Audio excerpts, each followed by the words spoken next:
Hello and welcome guys. स्वागत है आप सभी का आपके अपने इस धमाल के कमाल के और मज़ेदार वीडियो के अंदर। दोस्तों आज के अपने इस वीडियो के अंदर हम लोग लेके आ गए हैं आप सभी के लिए इलेक्ट्रिक मोटर। एंड ये जो इलेक्ट्रिक मोटर वाला क्वेश्चन है, ये question most of the time exam में पूछा जाता है। सो यहाँ पे मेरी आपसे गुजारिश है कि आपके स्क्रीन पे जो जो कंटेंट आने वाला है प्रेजेंट होके आप सभी को अपने कॉपी में उसे अपने कलम से लिखते रहना है। यहाँ पे आप लोग को ऐसा बिल्कुल भी नहीं सोचना है कि यार पहले वीडियो देख लेते हैं बाद में लिखेंगे, ऐसा आप लोग को बिल्कुल भी नहीं करना है। जैसे जैसे वीडियो चलेगा वैसे वैसे आप लोगों को इस सभी बातों को कॉपी के अंदर अपने कलम से लिखते रहना है।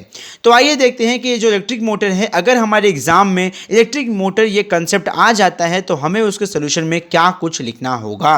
देखिए जो इलेक्ट्रिक मोटर होता है बेसिकली ये दो प्रकार का होता है, डीसी मोटर और एसी मोटर। बट आपके सिलेबस में कहीं पे भी एसी मोटर का जिक्र नहीं किया गया है, आपको सिर्फ और सिर्फ डीसी मोटर ही पूछा जाएगा। तो यहाँ पे मैं आप लोग को फटाफट से दिखा देता हूँ कि ये जो इलेक्ट्रिक मोटर होता है वो दिखता कैसा है। आप लोगों ने आपकी बिल्डिंग के अंदर देखा होगा पानी का जो टाकी होता है जहां पे बीएमसी के द्वारा पानी आता है, वो पानी का टाकी तो बिल्डिंग के नीचे होता है, बेसमेंट में होता है। लेकिन जो पानी हमारे घरों में आता है वो पानी तो ऊपर टेरेस पर से आता है। मतलब कोई तो मशीन है यहाँ पे नीचे पंप रूम के अंदर जो पानी को नीचे टाकी में से ले जाके ऊपर की टाकी में शिफ्ट करती है।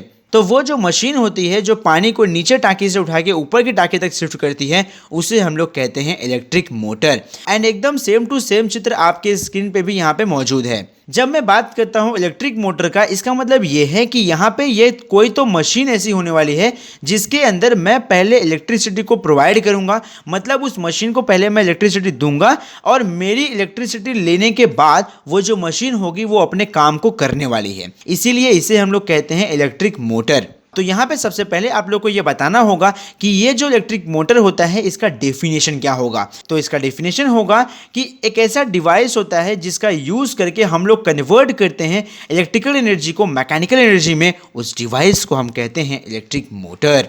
देखिए इलेक्ट्रिकल एनर्जी आप सबको पता है, इलेक्ट्रिकल एनर्जी मतलब वही टाटा अंबानी अदानी वाला जो इलेक्ट्रिसिटी होता है वही इलेक्ट्रिसिटी होती है। इलेक्ट्रिकल एनर्जी मतलब flow of electron. Mechanical energy का मतलब काइनामेटिक के द्वारा यानी कि मोशन के द्वारा जो एनर्जी प्रोड्यूस होती है, यानी कि जब हमारा सिस्टम मोशन में होता है उसे हम लोग कहते हैं मैकेनिकल फॉर्म। एंड अब मैं आपको बताता हूँ कि ये जो इलेक्ट्रिक मोटर होता है ये कौन से प्रिंसिपल पे वर्क करता है।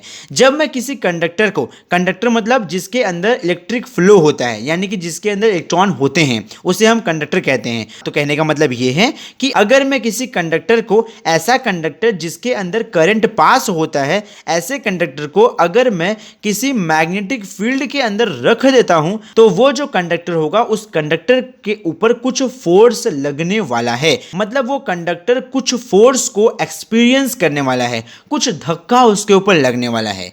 तो यही प्रिंसिपल के ऊपर ये जो हमारा इलेक्ट्रिक मोटर होता है ये काम करने वाला है। देखिए मुझे पूरा विश्वास है कि आप लोगों को ये प्रिंसिपल अभी बिल्कुल भी समझ में नहीं आया होगा, लेकिन जैसे जैसे आप लोग पेशेंटली वीडियो को देखते जाएंगे वैसे वैसे आपकी सभी डाउट, सभी तकलीफें, सभी परेशानियां दूर होती चली जाएंगी। फिलहाल मैं आप लोगों को यहाँ पे मोटा मोटा सा बता देता हूँ कि ये जो प्रिंसिपल है ये क्या है।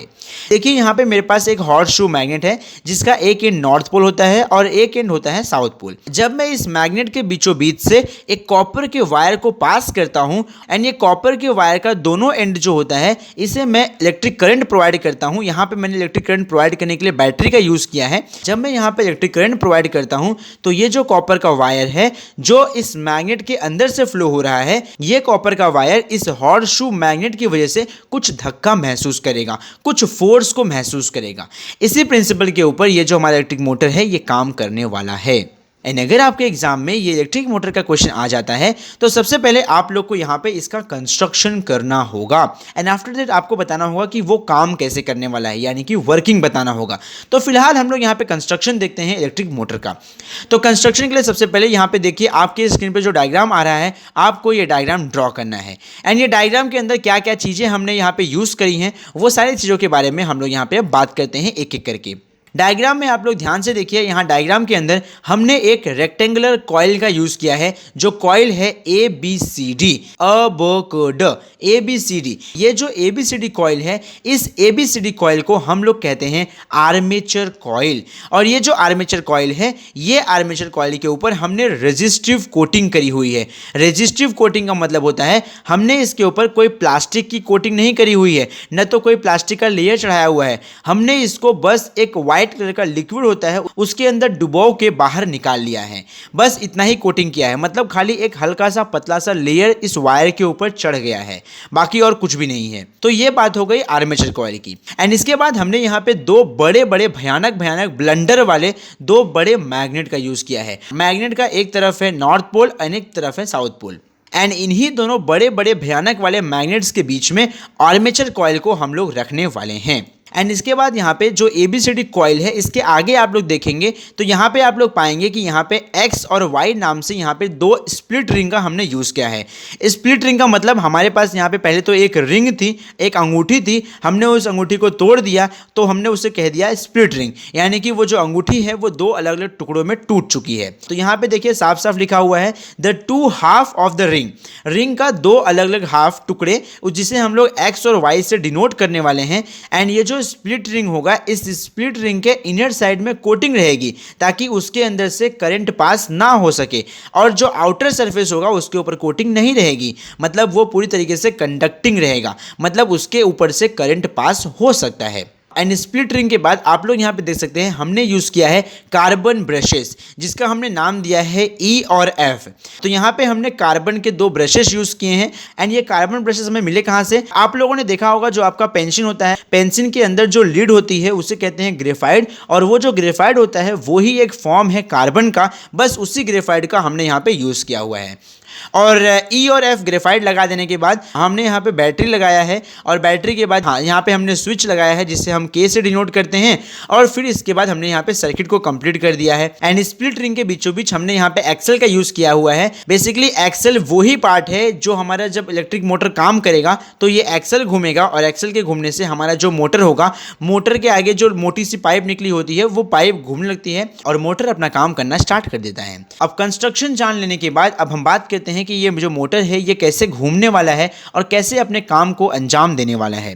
तो आइए देखते हैं इसका वर्किंग। तो सबसे पहले यहाँ पे जो सर्किट है, ये सर्किट जैसे ही कंप्लीट होगा, और सर्किट कंप्लीट होने के बाद जैसे ही हम स्विच की को ऑन करेंगे वैसे ही करंट फ्लो होना स्टार्ट होगा। आप लोग को मालूम है जो करंट होता है वो फ्लो होता है from positive end to negative end, मतलब इस बैटरी के अंदर से करंट पॉजिटिव टर्मिनल से फ्लो होते हुए जाएगा पहले E कार्बन ब्रश के पास, E के बाद फिर वो स्प्लिट रिंग X के ऊपर चढ़ेगा, और X के ऊपर चढ़ने के बाद फिर वो आगे जो आर्मेचर कॉइल है, आर्मेचर कॉइल का जो लूप है A और B से पास होगा। एंड ये जो भारी भारी ब्लंडर हमने दो मैग्नेट यूज किया हुआ है, हमेशा याद रखिए मैग्नेट के नॉर्थ पोल और साउथ पोल के बीचों बीच में बहुत सारी मैग्नेटिक फील्ड होती है। क्यों? क्योंकि इसके अंदर बहुत सारी मैग्नेटिक लाइंस ऑफ फोर्सेस जो होती हैं वो पास हो रही होती हैं। तो ये जो मैग्नेटिक फील्ड है जो नॉर्थ पोल और साउथ पोल ने क्रिएट करके रखा हुआ है, उसी के अंदर ये जो आर्मेचर कॉइल है वो पड़ा हुआ है, और जैसे ही ये आर्मेचर कॉइल के AB एंड से करंट पास होगा वैसे ही यहाँ पे जो AB एंड होगा इसके ऊपर कुछ धक्का और कुछ फोर्स लगने वाला है। एंड ये जो फोर्स होगा ये कौन सी दिशा में होगा इसे बताने के लिए यहाँ पे हम लोग यूज करने वाले हैं फ्लेमिंग का लेफ्ट हैंड रूल। एंड जब हम लोग यहाँ पे फ्लेमिंग के लेफ्ट हैंड रूल को यूज करते हैं तो यहाँ पे सबसे पहले हम लोग अपने मिडिल फिंगर को AB के ऊपर रखेंगे। आप लोग भी मेरे साथ यहाँ पे रख के देखिए, जो AB है उसके ऊपर आप लोग अपने मिडिल फिंगर को रखिए जो कि I को दिखाता है, जो कि फ्लो ऑफ करंट को दिखाता है। तो आप लोग यहाँ पाएंगे कि जो AB वाला पोर्शन है, AB वाला पोर्शन डाउनवर्ड दिशा में धक्का लगने वाला है, और वहीं पे जो CD वाला डायरेक्शन है उस CD वाले डायरेक्शन के ऊपर जब आप फ्लेमिंग का लेफ्ट हैंड रूल अप्लाई करेंगे तो वहां पे करंट C से D की तरफ फ्लो होगा। तो आप लोग अपना जो लेफ्ट हैंड है वो सीढ़ी के ऊपर रखिए, तो आप लोग वहां पे पाएंगे कि वहां पे जो फोर्स लगने वाला है, जो धक्का लगने वाला है सीढ़ी के ऊपर, वो अपवर्ड डायरेक्शन में लगने वाला है। तो कहने का मतलब ये है कि AB के ऊपर धक्का लगेगा डाउनवर्ड दिशा में और सीढ़ी के ऊपर धक्का लगेगा अपवर्ड दिशा में। तो ये जो आर्मेचर कॉइल है ABCD, ये आर्मेचर कॉइल ABCD गोल घूम जाएगा और ये रोटेट हो जाएगा एंटी क्लॉकवाइज डायरेक्शन में। एंटी क्लॉकवाइज क्या होता है? जैसे घड़ी घूमती है घड़ी के अपोजिट दिशा में ये घूमेगा। घड़ी घूमती है उसे हम कहते हैं क्लॉकवाइज डायरेक्शन, लेकिन ये घड़ी के अपोजिट डायरेक्शन में घूमेगा, इसलिए इसे हम कहते हैं एंटी क्लॉकवाइज डायरेक्शन। गाइस, यहाँ तक बात समझ में आई आप लोग को? अगर आप लोग को यहाँ तक बात समझ में नहीं आई है तो वापस से आप बैक जाइए और वापस से पहले यहाँ तक की बात को समझिए। एंड मुझे पूरा विश्वास है आप लोग जब वीडियो को ध्यान से देखेंगे तो आप लोग को यहाँ पे पूरी बात अच्छे से समझ में आ जाने वाली है। चीज़ें बहुत सिंपल हैं, आप लोग को सिर्फ थोड़ा विजुलाइज करना है, 3D में आप लोग को आराम से समझ में आ जाने वाला है। एंड जैसे ही यहाँ पे आधा रोटेशन हो जाएगा, ये आर्मेचर कॉइल के साथ में ये जो एक्सल लगा हुआ है, एक्सल भी रोटेट होगा। और जैसे ही यहाँ पे आधा रोटेशन हो जाएगा, उसके बाद यहाँ पे सर्किट जो होगा वो ब्रेक हो जाएगा। सर्किट ब्रेक क्यों हो जाएगा? क्योंकि यहाँ पे जो हमने स्प्लिट रिंग यूज़ किया है XY, ये रिंग स्प्लिट है, ये रिंग टूटी हुई है। तो जब इसका टूटा वाला साइड कार्बन ब्रश E के ऊपर आएगा और नीचे वाला टूटा हुआ साइड कार्बन ब्रश F के पास जाएगा, तो वहाँ पे सर्किट ब्रेक हो जाएगा। और जैसे ही यहाँ पे आधा रोटेशन हो जाएगा, मतलब AB की जगह पे CD आ जाएगा और CD की जगह पे AB आ जाएगा।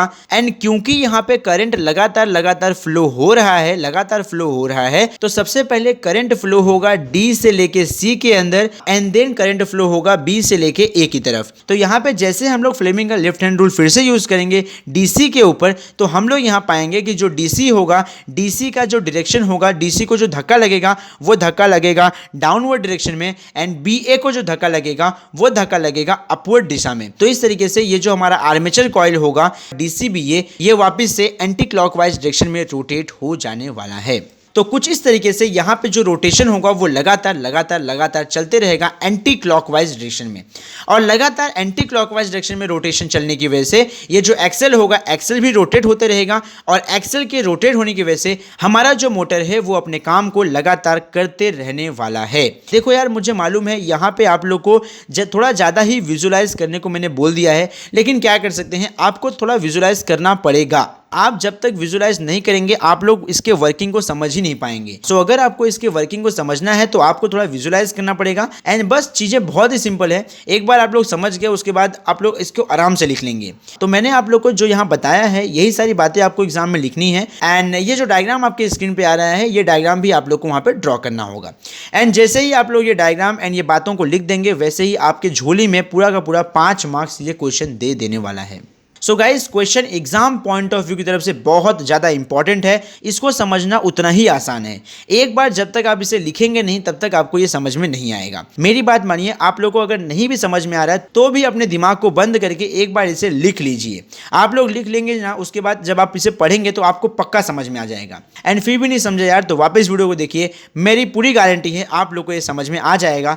एंड कोई तकलीफ है, कोई परेशानी है तो हम लोग बैठे हैं ना आपके लिए, टेंशन क्यों लेते हैं आप लोग। इसके आगे के कंटेंट के साथ में हम लोग मिलते हैं आपसे अगली वीडियो में। तो बस यार, इस वीडियो के लिए इतना ही। इसके आगे कंटेंट के साथ में हम लोग मिलते हैं आपसे नेक्स्ट वीडियो में। एंड अगर आप लोग को हमारी वीडियो से कुछ वैल्यू सीखने मिली है तो फटाफट चैनल को सब्सक्राइब करो। साथ ही साथ में आप हमें इंस्टाग्राम पे भी फॉलो कर सकते हैं, उसका लिंक आपको डिस्क्रिप्शन बॉक्स में मिल जाएगा। एंड अगर आप लोग को चैप्टर के नोट्स चाहिए फ्री ऑफ कॉस्ट तो आप लोग हमारे टेलीग्राम चैनल को ज्वाइन कर सकते हैं, लिंक डिस्क्रिप्शन बॉक्स में है। As usual, thank you for watching. जय हिंद।